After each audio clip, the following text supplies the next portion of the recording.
back straightaway, hot and heavy, 5 wide for crying out loud.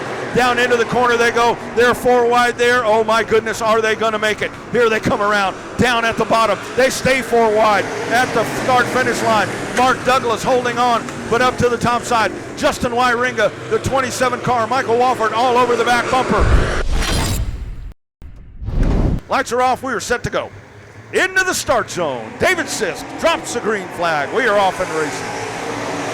Allison Morris into turn number 1, slams the door and goes down to the bottom of the racetrack. Back straightaway, hot and heavy, 5 wide for crying out loud.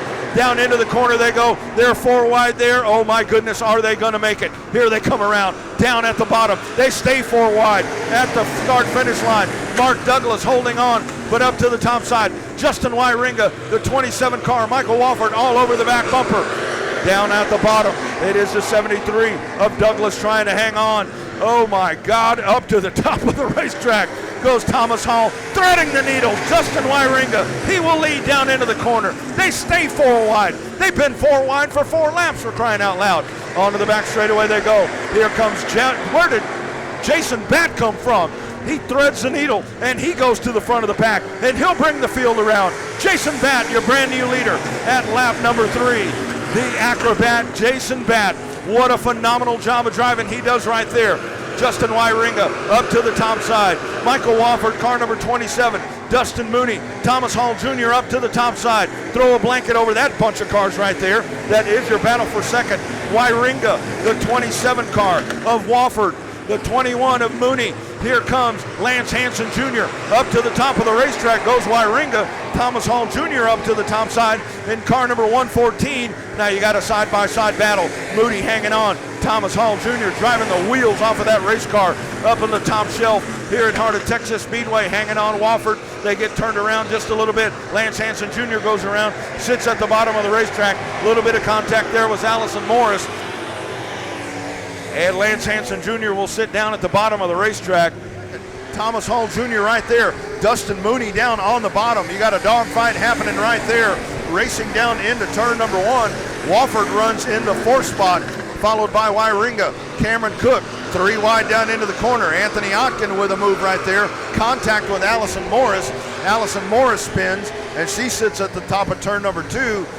And Jason Batt down into turn number 1. Up to the top goes Hall.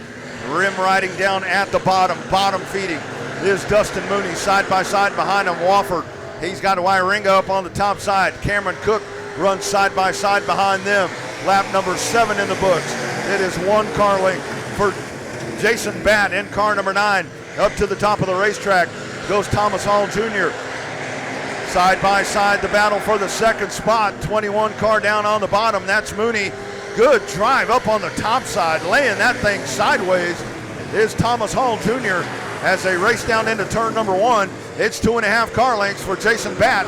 Off of the very top of the racetrack was Thomas Hall Jr. But here comes Mooney coming back at him. White flag one more time around. Thomas Hall working the top side masterfully. Now he goes to the bottom. Now he goes to defense mode as he throws a block right there on Dustin Mooney. None of that matters. That's the battle for second. Checkered flag. Give it once again to Jason Batt in car number 9. Thomas Hall Jr. will come home second.